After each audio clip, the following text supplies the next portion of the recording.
بسم اللہ الرحمن الرحیم نحمدہ ونصلی ونسلم علی رسولہ الکریم اما بعد۔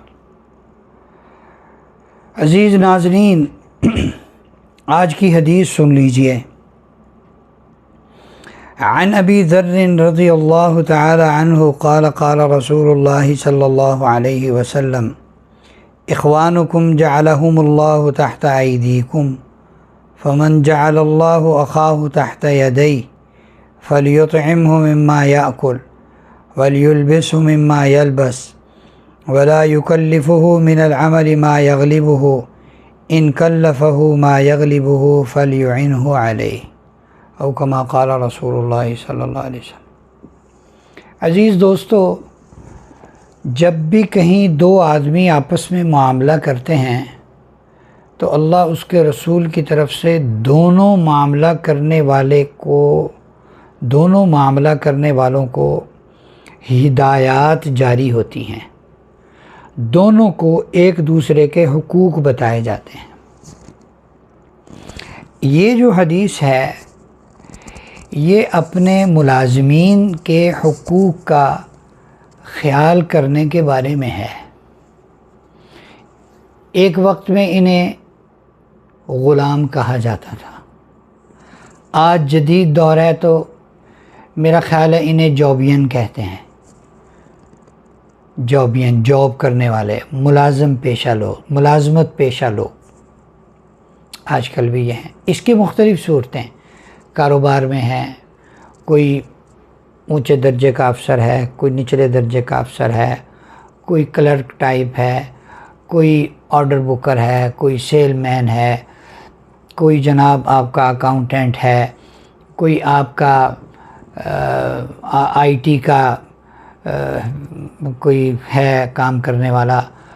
اور اس کی ایک صورت ہمارے گھروں میں جو نوکر کام کرتے ہیں، گھر میں ماسیاں کام کرتی ہیں، گھر میں صفائی ستھرائی کرنے والی عورتیں ہیں، بچیاں ہیں، بچے ہیں، گھروں کے کام کاج کرنے والے، یہ اس کی مختلف صورتیں ہیں۔ ان کے حقوق بتائے گئے۔ حضرت ابو ذر رضی اللہ تعالیٰ عنہ سے یہ روایت ہے، وہ فرماتے ہیں نبی کریم علیہ الصلوۃ ارشاد فرما رہے ہیں، یہ تمہارے بھائی ہیں، تم سے الگ نہیں ہیں، یہ تمہارے بھائی ہیں، اللہ نے انہیں تمہاری ماتحتی میں کیا ہے۔ تو جس کی ماتحتی میں اس کا کوئی بھائی آئے، ملازم بن کر، نوکر بن کر، خادم بن کر، ملازم بن کر اس کے ہاں جاب کرنے کے لیے آئے، تو جو وہ مالک کھائے وہی اس اپنے ملازم کو کھلائے، جو مالک پہنے وہی اس کو پہنائے، اور جس کام کی اس میں طاقت نہیں ہے، مثال کے طور پر بات سمجھانے کے لیے وہ 10 کلو وزن اٹھا سکتا ہے تو آپ اس کو 10 کلو وزن ہی اٹھانے کا کہیں۔ اگر وہ 10 کلو وزن اٹھا سکتا ہے، آپ نے اسے کہہ دیا 15 کلو اٹھاؤ، 20 کلو اٹھاؤ، تو مر جائے گا۔ تو ان کے حقوق کا خیال کرنے کا کہا۔ ایک حدیث میں تو خاص گھر کے بارے میں فرمایا گیا۔ آپ علیہ السلام نے ارشاد فرمایا کہ تمہاری باندیوں سے، یعنی اس پہلے زمانے میں باندیاں کہتے تھے جو گھروں میں کام کاج کرتی تھیں، وہ چونکہ گھروں میں ہی رہتی تھیں، ان کا کوئی آگا پیچھا نہیں ہوتا تھا، مثال کو خاندان کوئی نہیں ہوتا تھا ان کا، تو وہ کام کرتی تھی گھروں میں۔ تو ان کے بارے میں کہا گیا کہ اگر ان گھروں میں کام کرنے والیوں سے کوئی برتن ٹوٹ جائے، یہ حدیث پاک کا مفہوم ہے، ان سے کوئی برتن ٹوٹ جائے تو انہیں مارا نہ کرو، کیونکہ جس طرح تمہاری زندگی کا ایک وقت مقرر ہے، وہ وقت پورا ہوا تم نے مر جانا ہے، تو برتنوں کا بھی ایک وقت مقرر ہے، بس وقت پورا ہو گیا، وہ کسی کے ہاتھ سے چھوٹ گیا، گر گیا، ٹوٹ گیا، بات ختم، تو ان کو مارا نہ کرو۔ مشہور قصہ اسی باب میں حضرت ابو مسعود انصاری رضی اللہ تعالیٰ عنہ کا ہے۔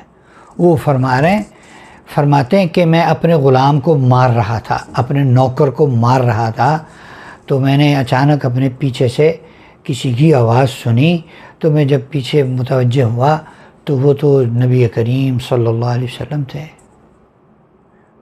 گویا کہ آپ نے ڈانٹا ہوگا، آپ نے منع فرمایا ہوگا، تو یا آپ نے آواز میں ایسا انداز اپنایا کہ ابو مسعود انصاری رضی اللہ تعالیٰ عنہ فوراً سمجھ گئے کہ میں نے گڑبڑ کام کیا اپنے نوکر کو، ملازم کو، خادم کو مار کر۔ چنانچہ فوراً آپ صلی اللہ علیہ وسلم کی منشا مبارک سمجھ کر کہا کہ اللہ کے رسول یہ اللہ کے لیے آزاد ہے۔ اللہ اکبر، اللہ اکبر۔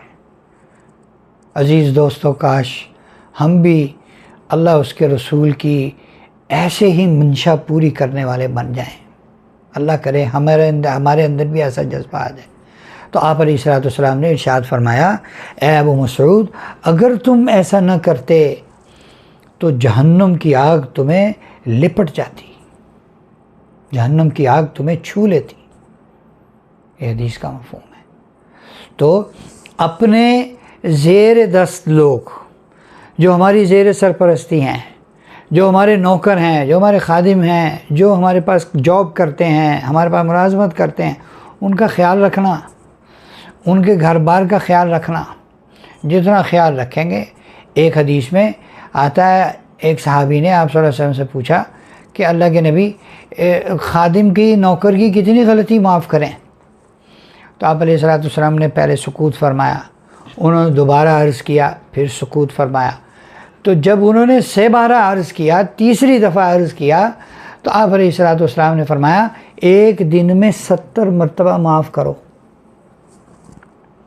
اب بتائیں کہ کوئی گنجائش باقی رہتی ہے ملازمین پر سختیاں کرنے کی؟ اور ملازم پیشہ لوگ بھی سنیں، جابین لوگ بھی سنیں، جو نوکری کرنے والے ہیں، دوسروں کی خدمت کرنے والے ہیں، وہ بھی سنیں۔ ایک حدیث میں ہے، اللہ کے نبی ارشاد فرما رہے ہیں کہ جو ملازم پیشہ ہے، جو کسی کا خادم ہے، کسی کے پاس جاب کر رہا ہے، نوکری کر رہا ہے، جب یہ اپنے مالک کے ساتھ پوری خیر خواہی کرے اور یہ اللہ کی عبادت بھی بڑے احسن طریقے سے کرے، اس کے لیے دوہرا اجر ہے، دوہرا اجر، کہ مالک کے ساتھ وفاداری، مالک کے ساتھ امانت داری، دیانت داری، جانثاری، ہر کام پورا کر رہا ہے اور اللہ رب العزت کی عبادت بھی پوری کر رہا ہے۔ ہمارا یہ حال ہے، ہمارے آج کل کے ملازم طبقے کا یہ حال ہے، ملازمت پیشہ لوگوں کا یہ حال ہے۔ بہت سارے لوگ اپنے ملازموں کو نماز کی اجازت نہیں دیتے، اور ان سے پوچھا جاتا ہے تو کہتے ہیں کہ نماز تو 10 منٹ کا کام ہے، یہ 1 گھنٹہ لگا کے آتا ہے۔ اب وہ گھنٹہ لگا کے آنا تو غلط بات ہے۔ بھئی آپ نے نفلی عبادت کرنی ہے، رات ہے آپ کے پاس، جو ان کی ملازمت کے علاوہ کا وقت ہے، کام کے علاوہ کا وقت ہے، اس میں آپ نفلی عبادت کریں۔ اس طرح ایک بے اعتدالی ہمارے معاشرے کے اندر پائی جاتی ہے، طرفین سے، جانبین سے، دونوں طرف سے گڑبڑ ہے۔ تو دونوں طرف سے گڑبڑ ختم کرنے کی ضرورت ہے۔ دونوں طبقوں کو ایک دوسرے کے حقوق کا خیال کرنے کی ضرورت ہے۔ خیال کر کے چلیں گے دوستو، دنیا بھی اپنی جنت بنے گی، آخرت میں بھی اپنی جنت بنے گی، دنیا بھی اپنی پرسکون ہوگی، زندگی بھی اپنی پرسکون ہوگی، موت بھی اپنی پرسکون ہوگی۔ کسی کا کوئی حق نہیں ہوگا ہمارے سر کے اوپر۔ جو مالدار لوگ ہیں ان کے لیے زیادہ فکر مندی کی ضرورت ہے کہ کوئی کسی ملازم سے چھوٹا موٹا کوئی نقصان ہو جائے، درگزر کر دیا کریں۔ یہ بھی بات حق اور سچ ہے کہ ملازم طبقہ آج کل کا ایسے ان کے دل خدا کے خوف سے خالی ہیں بہت ساروں کے، کہ وہ جان بوجھ کر مالکوں کا نقصان کرتے ہیں۔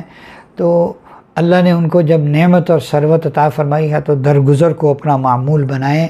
ہمارے اوپر، مالکوں کے اوپر، مالداروں کے سر پر کسی کا کوئی حق نہیں ہونا چاہیے۔ ہاں، ان کے اوپر ہو، ان کی وہ جانیں۔ اللہ تعالی ہمیں اپنے ہمارے پاس کام کرنے والے لوگوں کے حقوق کا خیال رکھنے کی توفیق عطا فرمائے۔